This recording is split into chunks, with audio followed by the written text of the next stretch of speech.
In 3, 2, 1, myth busting down. Hey guys, welcome to the Push Pull Legs podcast with myself, Dammy. And me, Tomo. What's going on? I'm all good, mate. Well, I say all good. That's a lie. I'm not all good at all, actually. I just say that just because it's habit, innit? But yeah, just fucked off with everything at the moment. But is what it is, mate. You know, lockdown and all that sort of shit. Well, We'll just say it before we came on, weren't we? Just fucking well, it looked like it was. I mean, obviously, apart from people's mood, yeah, it looked like 2020 was taking an upward turn in terms of not just of corona cases, but in positivity. Not just positive corona cases either, but yeah, all the Biden stuff and that kind of crap coming to an end. And no, we had a more plausible antidote. Vaccine, thank you. Antidote. I'm here playing like Zelda. Zelda, mate. Yeah. That's what you hey, like you got stung. Like you got stung by a stinging nettle. I need an antidote. No, we just got to collect enough berries, and we got to get the berries to make them in. Then we play a little flute around a cauldron, and then we will get the antidote. No, that's not it. Okay. That's not it. I don't think. I mean, that is why I lost my position. I might be hired by Trump. I don't know, but that's why I lost my position in the government. Yeah, it's just I don't know. Like I at the start of it, I was all very much like, yeah, control what you can control, and again, but it's just hit me, I think, and I just can't.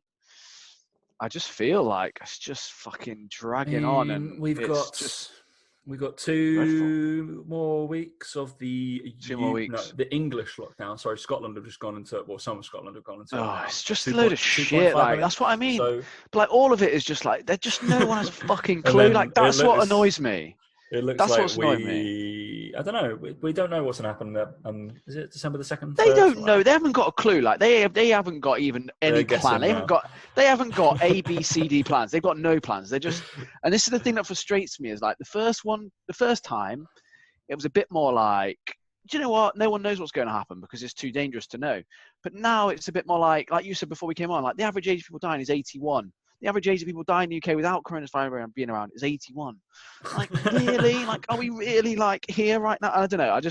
Anyway, I'm not going to go too far into it. But I think it's also the weather, the dark, the cold, and not being able to do... the thing, right? Yeah. And both me and Dan basically didn't do anything on the Monday. Just sat around, ate chocolate. Tuesday night. And I have quite a productive day. 5 clients, a presentation, no less. And I've had to talk to you for an hour at least. I know. But do you know what it is? The thing, the problem with it is that the things that you do to relax and chill out when in a lockdown are boring now. Like I said to you, like watching Netflix, watching TV, it's like, so when people say to you, oh, just don't work so much, just rest. I'm like, yeah, but I can't, like, it's not relaxing because I don't enjoy it because it's just shit TV or it's just the PlayStation or it's just watching YouTube. And it's like, yeah, but I've done that now for like 2 weeks and also the whole fucking year. I just want to go to basketball with my friends. I just want to play cricket. I just want to go and play football. I just want to go do something like that. It was annoying, yeah. I played football for the first time in about a year and a half, 2 years, on the day before we went into lockdown. Yeah, that's the thing. That was the thing that frustrated me is like, we were due to have our first basketball practice back the day they locked down. And I was like, are you fucking kidding me? We managed to get it in a day before, and we were like, all right, lads, this is the first time we've trained all together. See you in 4 weeks, I guess. We're all like never seen each other before, but we're allowed to do that. But tomorrow we're not. It was like, it's just that, and I think I realised the little things that I did do that was social, or that seeing family, seeing friends, or all that sort of stuff. I just realised how much I need it to be. I suppose happy is probably the word I'd say. I wouldn't say I'm like normal, unhappy. I'm just lucky Daniel Meek that everybody knows. But loves, yeah, but even even with like the rants and stuff, people say like, oh yeah, I just love your rants. It's like I don't rant when I'm in a bad mood or unhappy. I rant usually when I'm in a good mood, but it's something that's just that's annoyed me or it's funny. But even now, I can't motivate myself to film good content on video because I don't give a shit. I actually don't care. Because I'm like in that bad of a mood. But on Netflix, have you watched The Queen's Gambit? I haven't, no. Oh, that was good. It's good. We just finished it. I mean, if you watch it, then we can talk about it. But I've been watching Designated Survivor, which started off all right. I started off all right, but it's just got a bit like predictable and boring now. Queen's Gambit was great all the way through. Got to admit. It makes chess sexy. chess. Yeah, Queen's Gambit is Fucking actually in like a kind of an opening move in chess. But no idea. I didn't have. no, I'm not cultured enough for that. Come on. But it's more about an orphanage and addiction, to be honest. But there's chess involved. That sounds depressing, doesn't it? I mean, it's right up my street. Everything apart from the orphanage and the addiction, I like. What else did we watch that was good? We watched The Fall is all right on Netflix. The Fall didn't finish great though. It was really intense during it, and then I was like really excited, and then it finished really. Oh, I read something really funny today. Actually, what new series has just started? The Crown. The Crown, yeah. And there's a few. There's I think I was seeing. So you know the girl who plays Effie off Skins, Kaya Scolaredere. But I follow her on Instagram, and then she was doing about it, and then she was like, questionable face. She was like, people are messaging me because I'm posting spoilers. Spoilers, it's The Crown. It's literally history. Oh my god, like, people are fucking stupid, aren't they? She was like, read a history book. There's your spoiler. Oh, spoiler.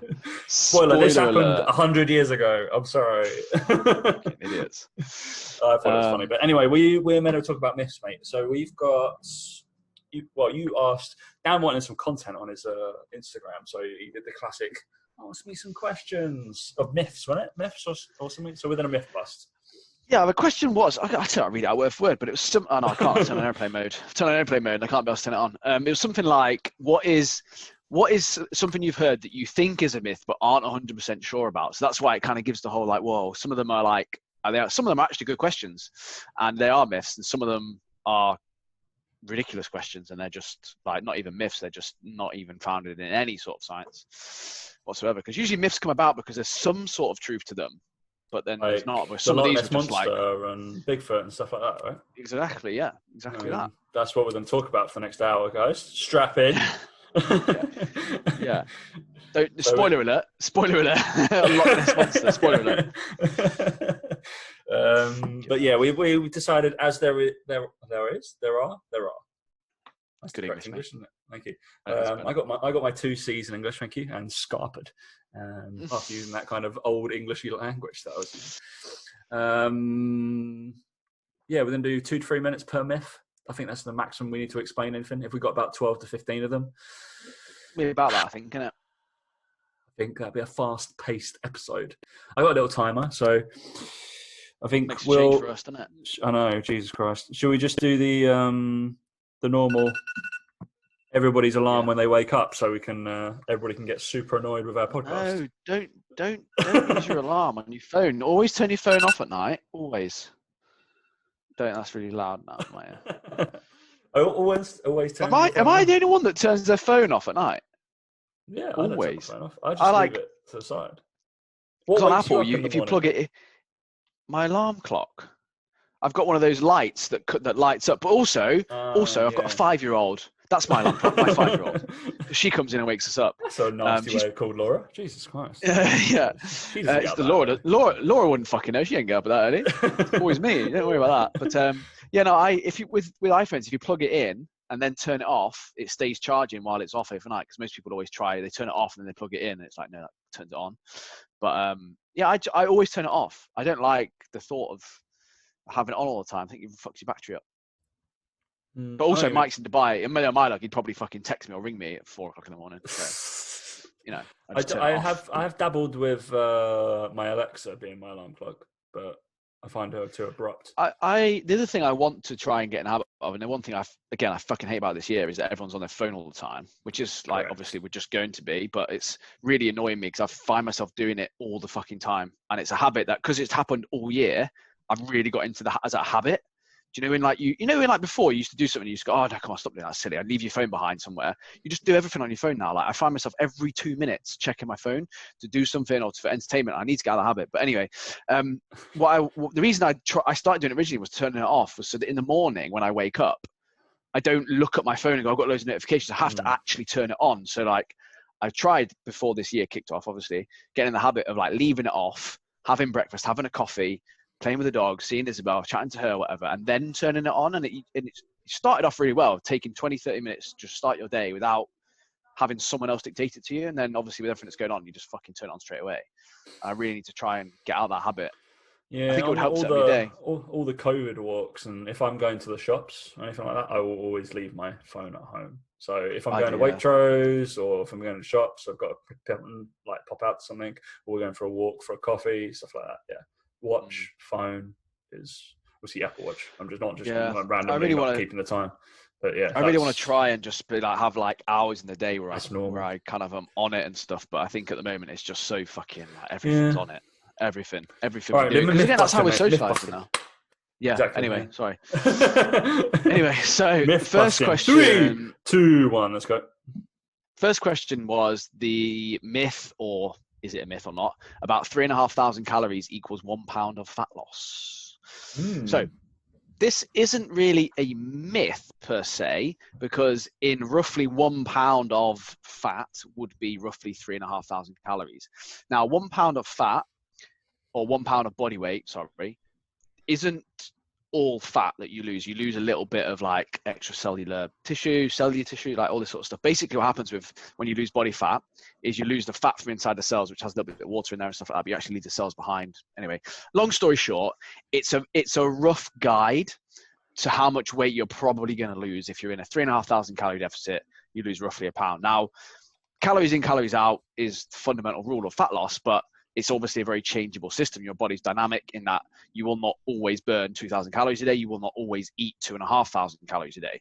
It will vary up and down. So it's a kind of a ballpark figure that people have put out there, which again is based on the numbers and multiplying the number of calories in a gram of fat and then how many grams are in a pound of fat, body fat, right? So it's pretty reasonable to suggest that it would be around that sort of number, but it's by no means a hard and fast rule that you have to do that. And also because we know that when you lose weight on the scales, it's not always body fat. So you can't judge, say for example, you lost 2 kilos in a week. That doesn't mean that you're in, that would be 4 pounds. That doesn't mean you're in a 14,000 calorie deficit that week, because there's more to it than that. But that's why roughly people say 500 calorie deficit a day, because it would lead to roughly 1 pound of weight loss. But if there's so many things that go into it that I wouldn't really worry too much about trying to calculate it. It'd be so fucking hard. But it's a pretty good ballpark figure. Yeah, I think it's that loose rule. I use it as that. And basically, all right, we're going to aim for, if we want a steady amount of weight loss, we're going to put that number, spread it out for the week. Are you okay eating more or less on each day, or you want constant boredom? Then crack on. And that's for full disclosure, I never have calculated it and sat down and gone, right, we need to be 3,500. Or when I look at someone's calories and work out a deficit, have I ever try to calculate it per day or per week? It's literally just a case of I look at the numbers, look at their assessment, look at where they're at, and go, this is what I think they need based on their adherence, based on their check-in, based on so many other things. There's so many other things. You've got to think about their total daily energy expenditure, all that kind of stuff, whether they're moving around, all this kind of stuff. It's just there's so many variables that go into that ballpark figure of just being like, oh, we need the 500 calories. All right, from where? Well, because again, if someone's maintenance calories or someone's maintenance calories are around 1,600, that doesn't leave them a lot of room. No. You might put them on 1,000 calories in a day. Whereas if you were to have someone who's eating 3,000 calories a day, a 500 calorie deficit for them might be too small. You might be like, well, actually, we can go a lot harder. Why would we not? You might as well. So it's also down to body weight and size and stuff as well. So covered that. Moving on. Myth 2. Myth 2, can you build muscle in a calorie deficit? Yes. Next one. Yes. Next one. That was easy. Yeah, you can. Of course you can. It's harder and it's not as optimal, but you can do it. And it also comes down to the amount of fat mass you have, the amount of muscle mass you have, your training experience. Those things come into it as well. So the earlier on in your training age, that I'll call it, you're more likely to build muscle in a calorie deficit. Likewise, the larger you are, more body fat you have to lose, the more likely you are to put on muscle in a deficit, because you have more readily available energy. As you get leaner, so like bodybuilders down at 8-9% body fat will find it very, very difficult to gain muscle in a deficit, because A, they're highly trained, unless they're on drugs. Drugs is obviously a separate thing. Even naturals, they're highly trained, and also they don't have a lot of body fat, so their overall energy availability is a lot lower. So it's unlikely that they will.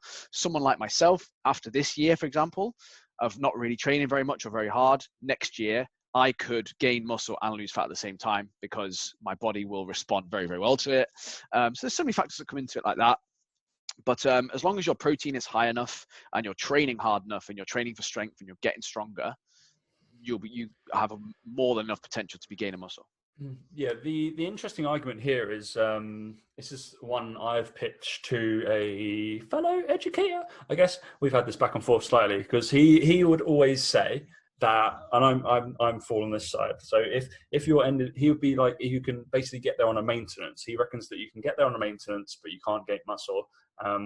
And that makes your performance go up. But then my thing was that, all right, yeah, you eat to maintenance, but then you were in a deficit anyway. So you've gone to, if you were in a deficit, you're trying to build muscle, then you go to maintenance, but then your performance grows up. So you've actually burnt more calories than you probably were. So therefore you're now, that maintenance phase was a deficit, which is about rebuilding your diet, right? So so you actually, if your physical burn or like you're pushing harder, whatever, because you've increased your calories slightly, which was a maintenance, you're actually in a deficit because your maintenance, you just reintroduced it. That's why dropping your calories to super low and then building them back up, but keeping your energy levels are actually going to go back up. So you can do more movement on slightly less calories, but you can build it back up. If that makes any sense at all. Again, like it's one of those where so you can the size of the deficit. You can change it in and about. So yeah, just blanket saying deficit. Of course you can. Like 1 calorie. All right, brilliant. 1 calorie deficit, I will be able to build muscle. But that's obviously being facetious, right? But yeah. Obviously, that's the side effect of whack your protein up. Yeah, I think that's the thing is like even down to 300, 400, 500 calorie deficit, you can probably build muscle. But I think as you start going to, if you did like 1,000 a day, like you did a crash diet, mini cut, unlikely at that point. But again, like protein, it's all down to. Let me just finish this point. Stop talking. Basically, if you've got the signal to stimulate muscle protein synthesis, which is training, and you've got a net positive nitrogen balance, i.e. you're eating enough protein to prevent muscle breakdown, you will gain muscle. There you go. Next myth. Certain foods being fat burning. Are certain foods fat burning foods? No and yes. No, I'm going to say yes, they are. They are. Certain foods are fat burning. Foods are fat burning. In what you're saying, because they're so little basically in calorie that no, not like that. Not like that. That's not how I interpret it anyway. Effect of food is not like celery being negative. Celery, negative calories. Yeah. I'm burning more than I'm eating. You're like, fuck off. No, so basically what happens with your body is your body will burn whatever fuel it's given. So the way I describe this as an analogy, it's kind of like a hybrid car, like a Prius. Whatever it needs at that time point, it will use, right? So you've got obviously petrol and electric going into that engine. If you were to just give it petrol and you'd have a flat battery, it would use the petrol. If you were to take away all the petrol and you had enough battery charge left, it would use the battery. It'd probably be best off using both of them together. That's probably how it's designed to work, right? But it's that whole thing of if you fuel yourself with pure fats, this is the whole argument with the keto diet. Keto people go, oh yeah, but look, I'm burning loads of fat because I'm eating fat. Well, yeah, you are, because that's all you're eating. You're not eating any carbs. So if you have a diet that's high in fat, you will burn fat. If you have a diet that's high in carbs, you will burn less fat.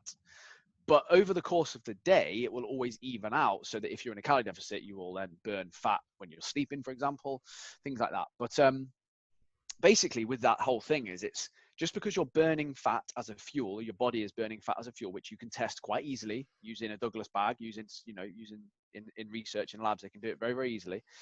Does not mean you're burning body fat. Your body fat will not be used as a fuel until your body senses it doesn't have enough energy in its system that you're eating, you're consuming, and in the bloodstream, that it goes, hang on a minute, we need some more. I need to release some of the body fat. Another way to describe it is like saying, if you only had £20 notes, you only had pound coins, you need to pay for something. If you only had £20 notes, you've just paid with £20 notes. If you only had pound coins, you just pay in pound coins.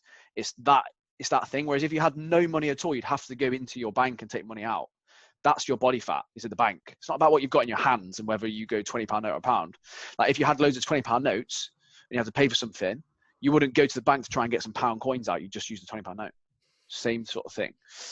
Is that a good analogy? I feel like it is a good analogy. I just made it up. Someone's taking cash in hand. Jesus. Yeah, in the pound coins, mate. Yeah, exactly. So from that point of view, if you ate a stick of butter, it was a fat-burning food. Like, you would burn fat as a fuel, but not body fat. That's the distinguishing thing there, is body fat and fat are two different things, technically. It's good. I'll make the sound. Yeah, there you go. Turn that one off. Should we do one of my ones? You can do. I've got some training ones. To be fair, you can do. To be fair, training ones. I mean, yeah. Yeah, I'll let you have all the. Should I? I'll tell you what. I'll go into a training one now, just because everyone's bored of my voice already. All so here you go, Tom. I could answer, but they'll be limited and short. Yeah. So Tom, question myth here is about no pain, no gain. So like in the gym, like DOMs, for example, if you get no pain, do you get no gain? There's a couple of ways to look at this. You look at this from rehab tool, where you need so there is actually a stimulus effect of theory that you need a certain amount of pain to recover. So that's actually some of the sarcomere tear or whatever, that kind of stuff that's happening in the muscle spindle. So in theory, for rehab, you need to have a certain uncomfortability when you're doing your range of motion or your gain of strength or whatever, that you actually need a minimal amount of pain to actually push through and get back to where you were, essentially. So training can be slightly painful. So there was one instance, speaking anecdotally, I had busted my shoulder, much like I busted it right now. Remember the whole wipe my face with my 34 kilo dumbbell trick? Good work, mate. Yeah, but this is previous shoulder, my other shoulder. I couldn't go overhead again. Anytime I train overhead, basically don't train overhead if you're tall. And I'd done all the kind of, I don't know, normal things. I was like, all the functional things. I don't know, just the kind of orthodox things to do. I'd done the range of motion, I released it, done a massage, done all this kind of crap. And then I went to an osteopath and he was like, have you done the kind of unorthodox things, like the non-conventional stuff? And I was like, what do you mean? He was like, push through the pain. And guess what? That happened. That worked perfectly. He was like, yeah, so that's about pain science. I was like, probably because your tolerance was under, say, of a 6.10, 6 out of 10, you're probably going to push through and be able to get back to where you were. But the pain no gain for bodybuilding, for DOMs, strictly speaking, you don't need to be in pain. No, you don't need to have delayed onset of muscle soreness maybe once or twice is probably good, like every other month or something like that. That just means that you've added a new stimulus. But if you get it every single time, so the DOMS effect, if you get it every single time when you're training, or more often than not, I'm going to question your programming. I'm going to question that you've changed your stimulus far too often. Therefore, your body has never adapted to that stimulus. Therefore, growth has not occurred, which is probably a shit thing to say for most people, because they're like, yeah, I really want to feel sore. This is the most amazing thing ever. But the chances are that you're not allowing your body enough time to elicit a response, to stimulate growth, to gain muscle, and you're just chopping and changing and never getting there, basically. You're not practicing a certain skill over and over and over to get good at it. You're just kind of throwing how many shit sticks at a wall to see what will basically stick, right? So... yeah, I always say to my clients that in their first week of training, I want to know their soreness levels and stuff, because if they're sore on that first session, I know that A, they're training hard enough usually, and B, that they're doing things that are pushing them to those sorts of limits where they get DOMs. But then after that point, it should get easier each week, and you should be noticing strength go up and increases in performance, and then you should then notice from there. That's a new one. But then DOMs should slowly decrease through that time period. But yeah, if you're chasing DOMs, you're probably doing something wrong. You shouldn't be chasing it necessarily. Okay, cool. Next one. I've got another one for you, Tom, but I'll do it a bit later.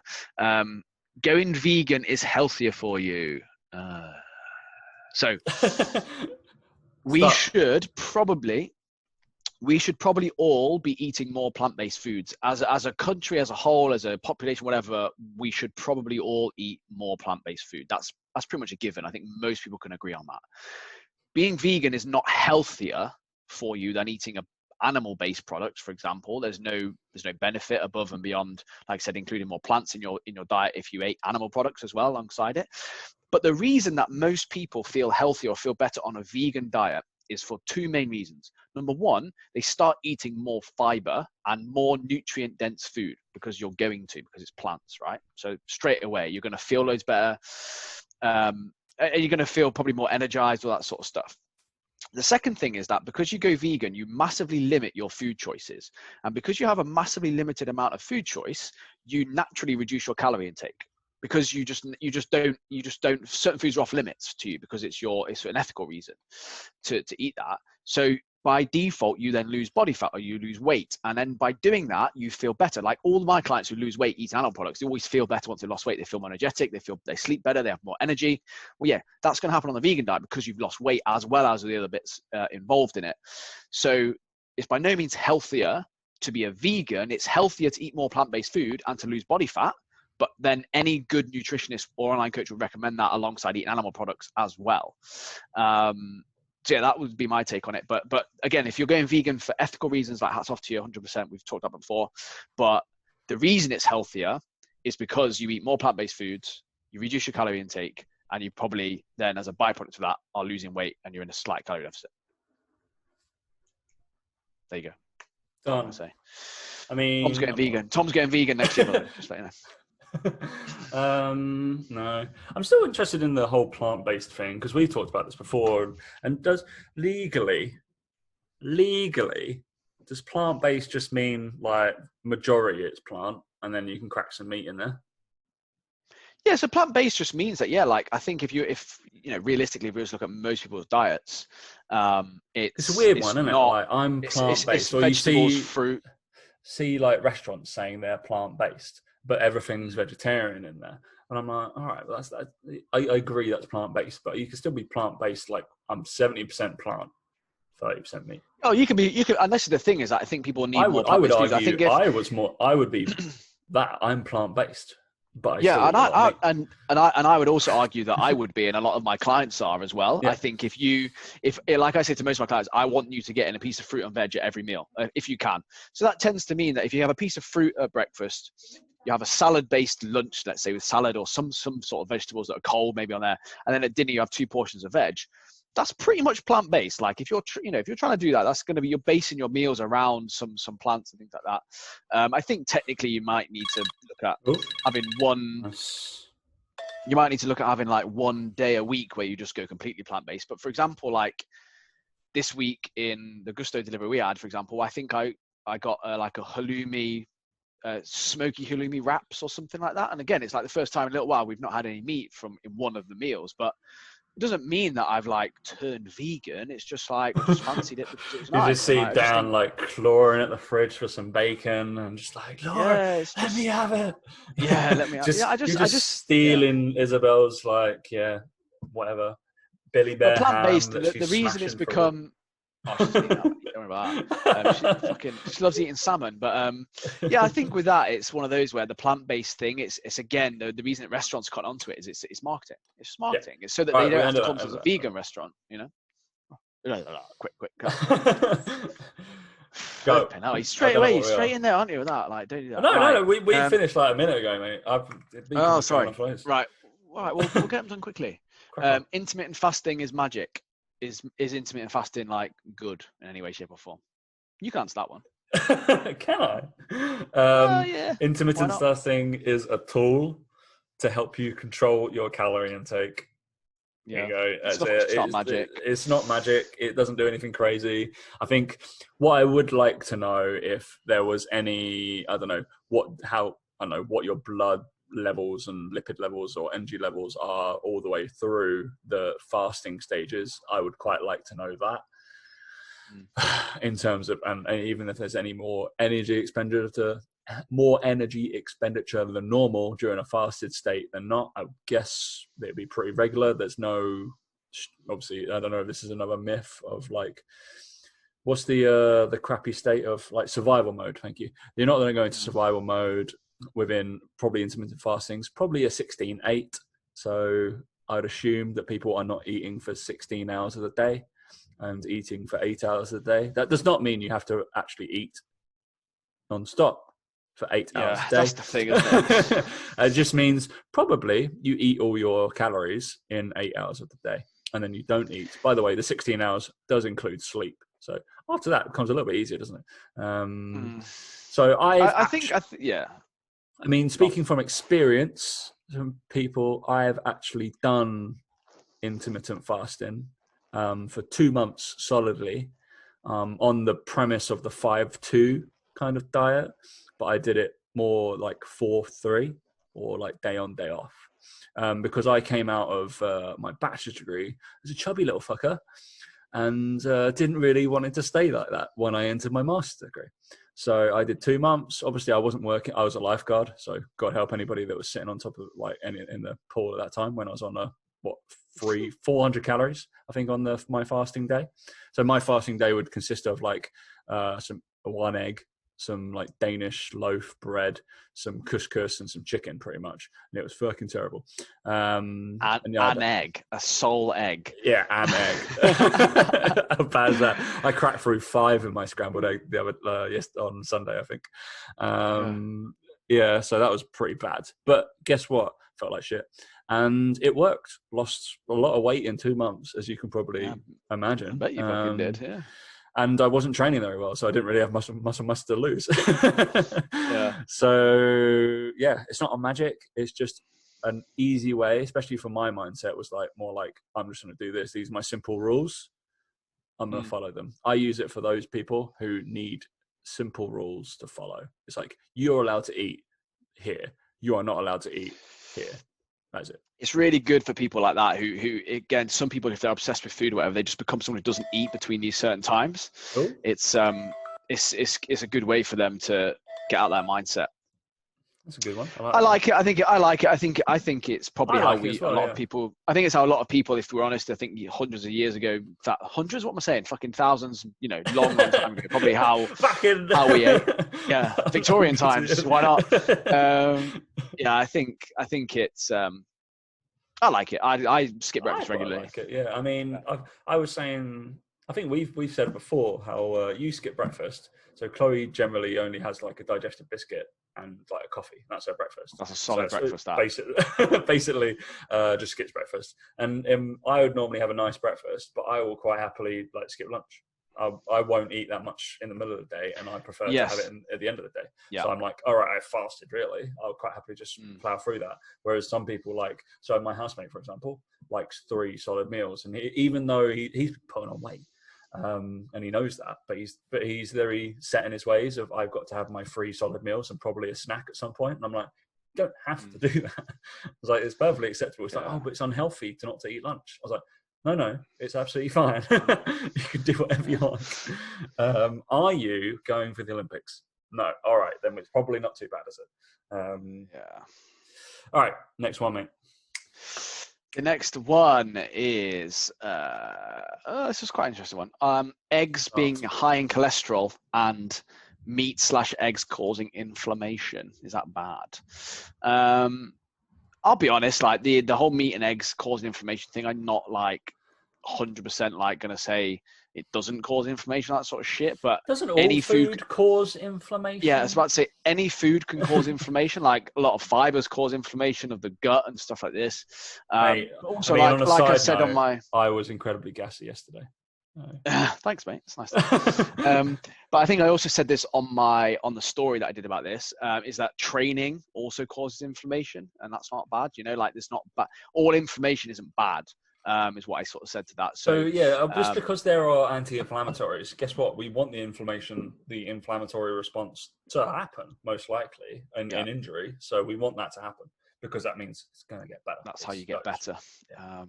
So there's that element to it. And then also the eggs being high in cholesterol. Eggs are high in cholesterol, but dietary cholesterol intake doesn't actually necessarily lead to high cholesterol within the body. High cholesterol is more often than not correlated with weight gain and body fat gain. It's more to do with lipid mismanagement in your body and less to do with how much cholesterol you eat. There's a lot of people who are on low cholesterol diets who are still have really, really bad cholesterol and are on medication for it and that sort of stuff. So, it's causation argument. Yeah, it comes down to calories again, and it's also that thing of, like I said before, about eating fat to burn fat and stuff like that. Just because something is high in cholesterol doesn't mean it causes high cholesterol in the body. Much like if you're eating a food that's high in fat doesn't make you fat.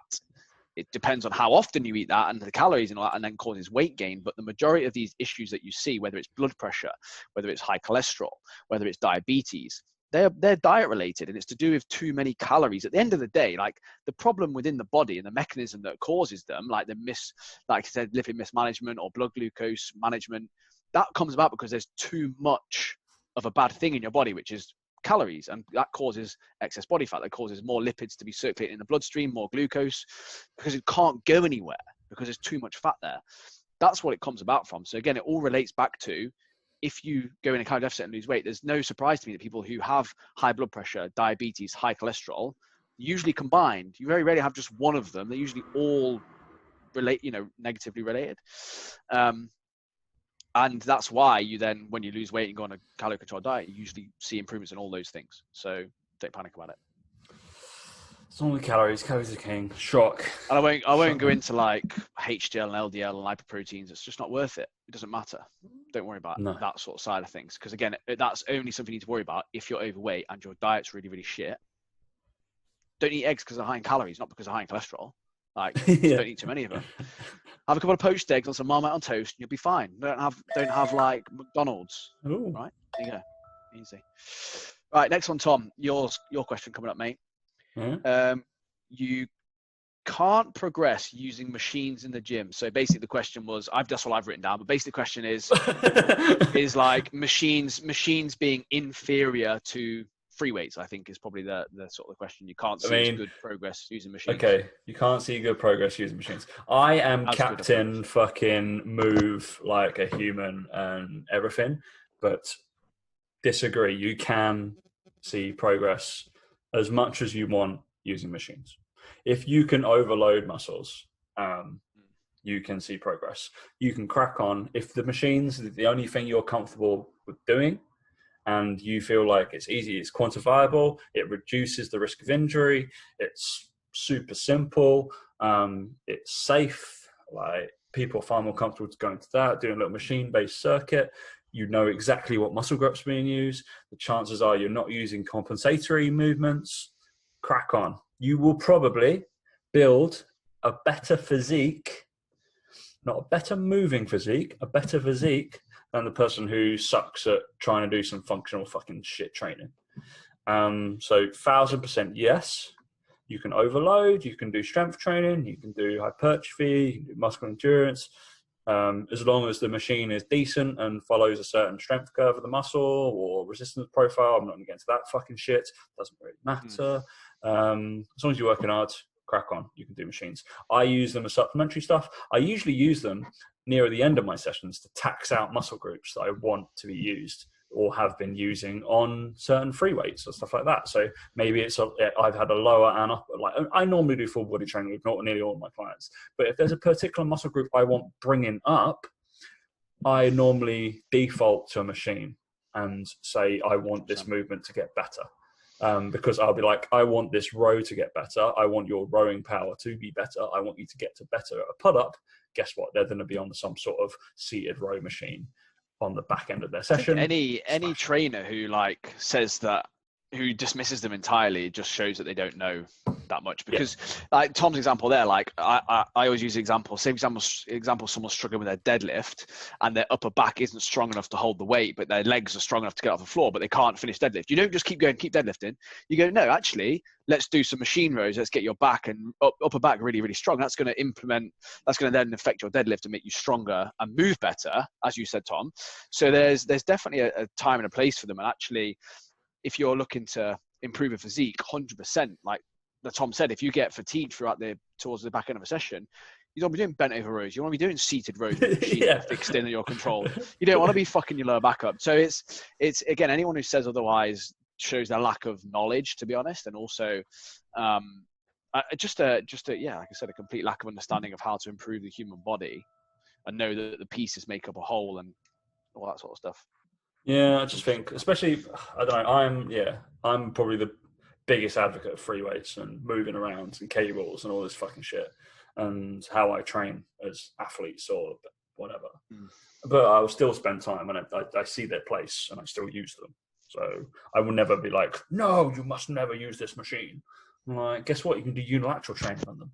It's amazing. Yeah, exactly. And in those certain positions, guess what's going to be working as fucking hard as possible? The core to stabilize.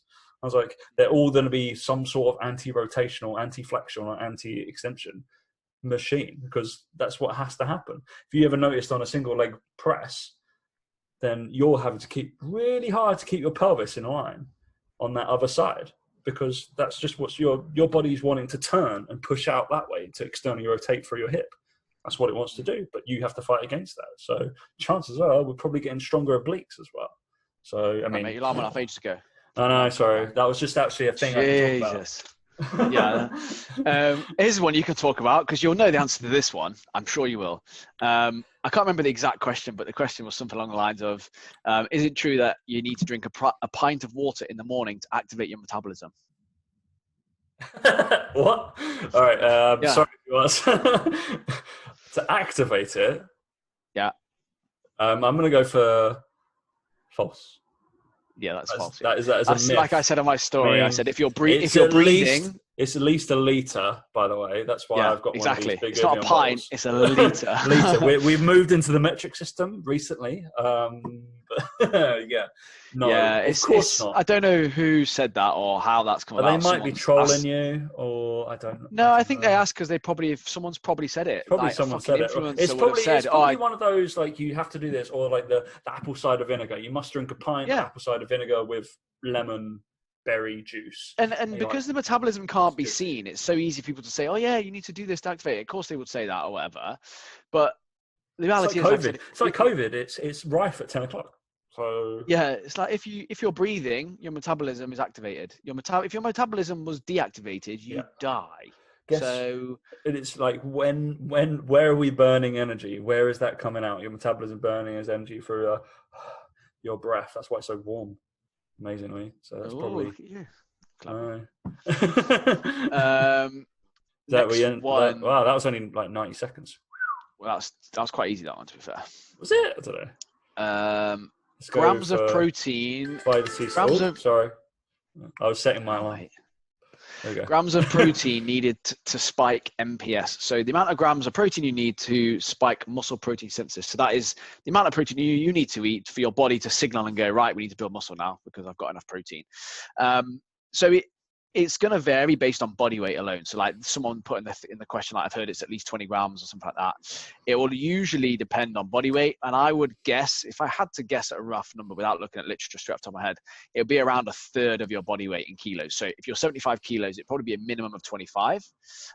If you're 60 kilos, it'd be about 20, 50 kilos would be about 17 and a half, whatever I can't remember what the fucking number is. 18, about that. 18-ish. And people always kind of, they think it'd be maybe higher than that, or whatever. And I think that's probably the minimum you need. What I say to people is like a fail safe, because it's easier to work it out, is to go with your body weight in kilos divided by 2. So half it, and then hit that per meal. So if you're an 80 kilo guy and you're trying to hit 160 grams of protein a day, 4 lots of 40 grams is going to be fine. That's the best way to go about it, because it's easy to understand. It's easy to get your head around. You know, you're not near the minimum. You're well over it. You're into the good threshold. You're going to hit overall over the day, decent number. So that's the one I suggest my clients go with. It's probably a little bit lower than that, but you don't want to hit the bare minimum. You want to make sure you're over it. And I say by going half your body weight, you know you're going to be over it. And it gives you a nice round number at the end of the day to be double. If you have 4 meals a day, you're then going to be at double your body weight in protein. So yeah, I mean, in terms of protein targets, I do the same thing. I work out what is probably their minimum, and then I'm going to give them, or not to dishearten them, but a kind of a target that's kind of almost unreachable. And it's just like, you're going to eat towards that. If they get it, then fucking hell, they're smashing protein. And I'm like, all right, between this figure and this figure, please. And also, if they're a bit under it, you know that they're still hitting MPS. So like some clients struggle to hit their protein. If I say to hit roughly 40 grams a meal and they hit 33, 32, I know they're still fine. They might be like, oh, I didn't quite get there. It's like, don't worry about it. It's fine. You have to manage the expectations, because then that can be a negative chain of thought. They're saying, oh, I'm not doing as well because I can never hit my protein. Then you're like, it's fine. It's okay. Coach them. It's fine. Yeah. Yeah, and then you're like, look at your pictures in 2 weeks. You've changed so much. Just trust me. And they're like, oh yeah, you're right. You are amazing. It's fine. But yeah, the other thing is if you go with the minimum. So let's say in that situation with like an 80 kilo guy, I said to them, right, it's around 25, 27, something like that. they would then have to eat to hit like 160 grams a day. They're going to have to eat like 7 times to hit their overall protein number, which again is another reason why you'd err on the side of caution a little bit higher, because it's going to fit in most people's lives, 4 meals a day, 4 snacks, whatever you would decide. Whereas 8 would be a little bit harder. So that's why I always use that sort of number. I'm giving away all my secrets. My clients now know they're going to be like, oh, I can only eat more protein. It's fine. Like, no, don't do that. Right, 2 more left, Tom. Fasted cardio. I mean, should we do a mobility one?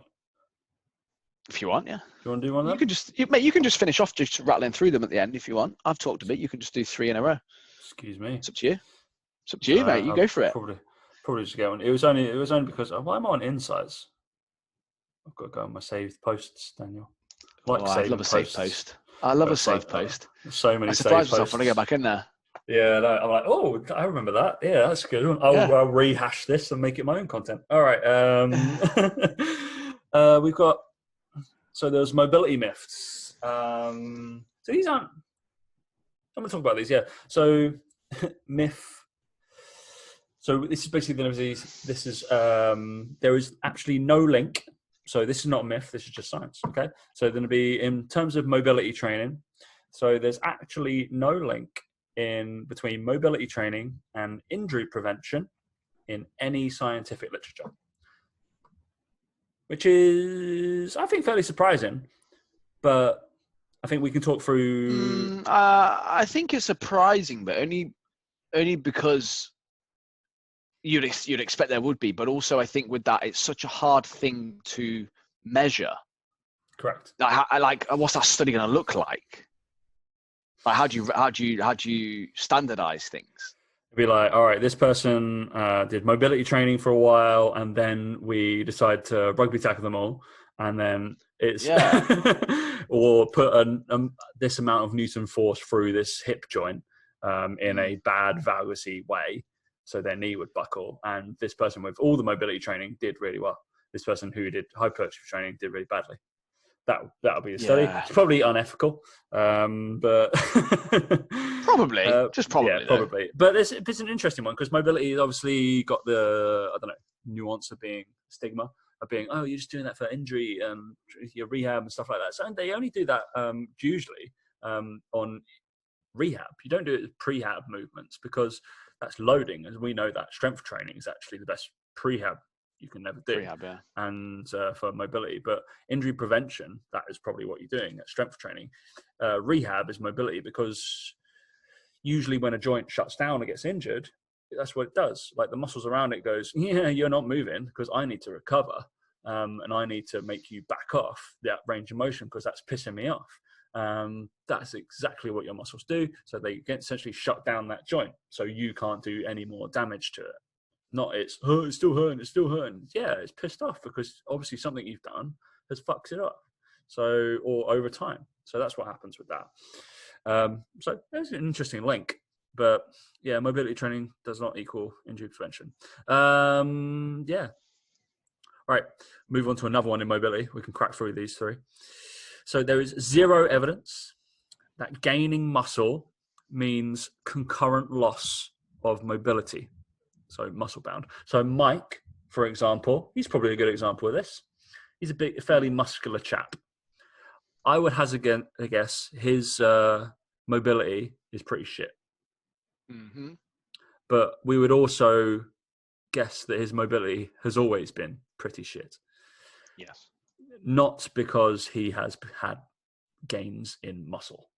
No matter how more muscular myself and Dan, I think, have had, that's not very much, but we've always been good and mobile because that's how we train. The chances are, because if you've had shit mobility, doesn't mean it can't get better, and you can get more muscular and you can get better mobility. Just because you're getting more muscular does not mean you're going to get worse mobility. The chances are that you're getting more muscle because you're training through a certain range of motion. The chances are you're getting worse mobility because you're not training through the full range of motion that your joint will allow. And that usually means that somebody's been chasing load a little bit more and chasing over probably stretching the whole muscle group over its range of motion. Usually what it means, there are like massive guys and stuff look at like Hunter Fitness, whatever his name is. He is freakishly mobile, but he's pretty stacked still.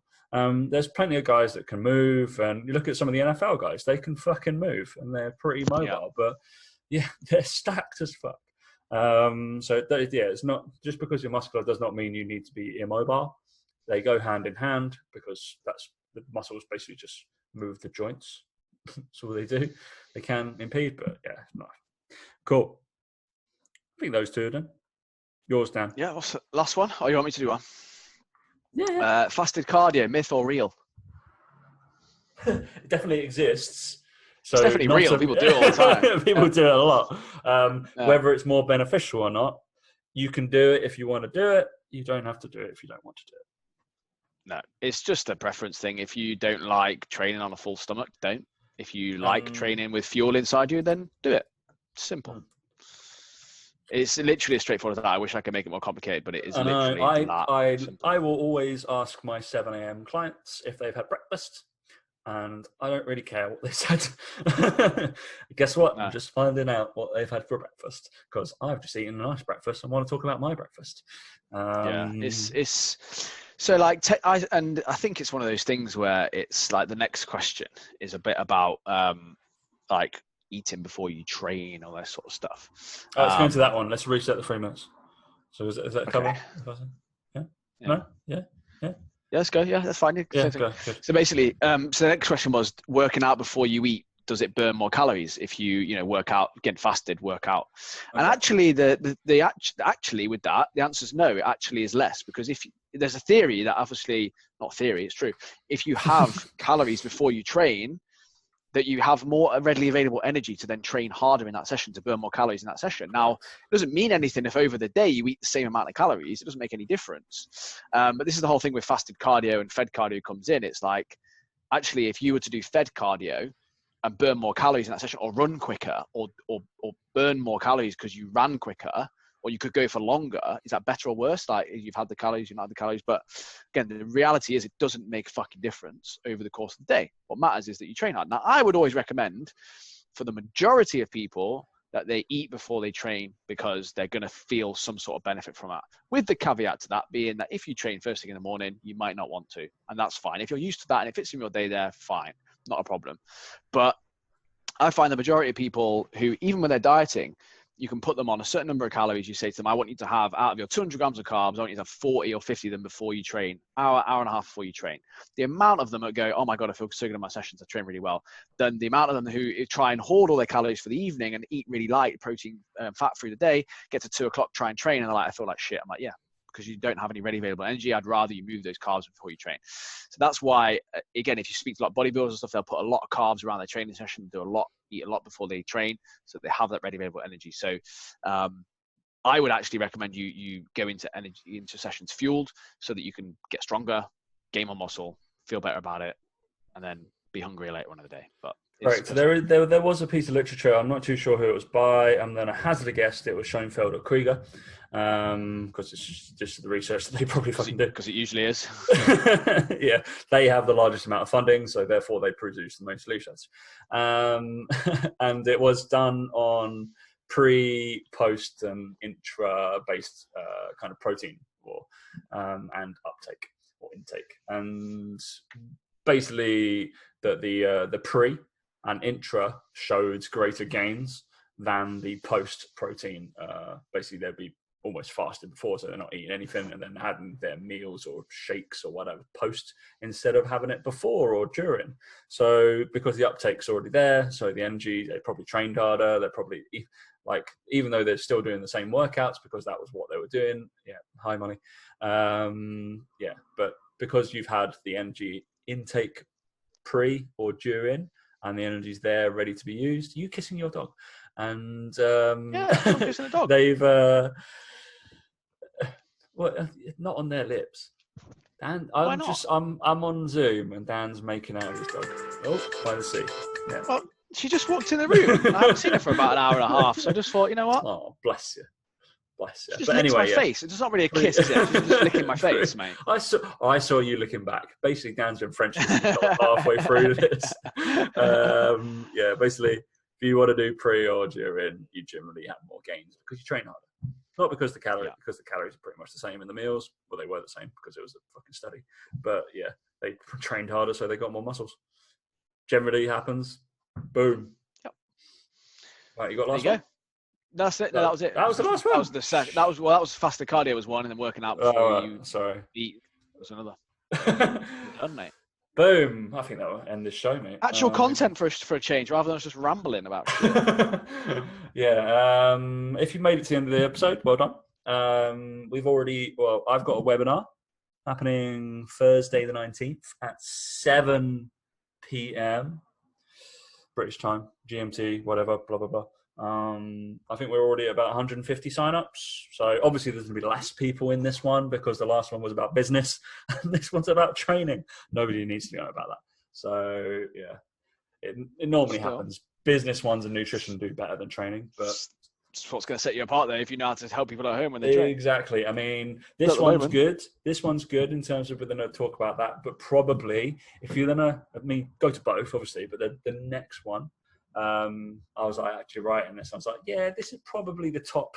I'm going to go 2% of online trainers do the stuff that I'm probably going to talk about in that one. So that'll be interesting. And it's something that Dan does, believe it or not. I mean, it's crazy, but that'll be about screening. Crazy stuff because you don't need to do that when you're an online coach. Lol. But yeah, it might help you out a little bit.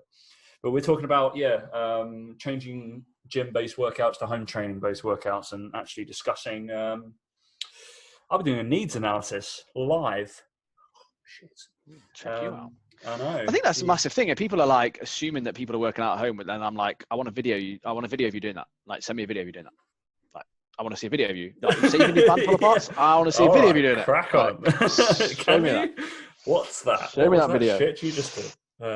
This is the first time I've done funny, it. Like, it's just funny, like when you ask clients to see videos of certain movements and you know how much you can pick up and how much you can screen people just by looking at their movements. Like it's crazy. I'm not doing it, but it takes time. Yeah. That's why, Tom, takes time and effort. That's why you can charge higher prices. But yeah, we got webinar Thursday and probably the next Thursday and probably even the next Wednesday. We're thinking, but yeah, have a few on there. Website's up there. Go to my link tree. First one, click on it, go on PT Collect or personaltrainercollective.com, PTC, whatever, blah, blah, blah, buy from us, do that stuff.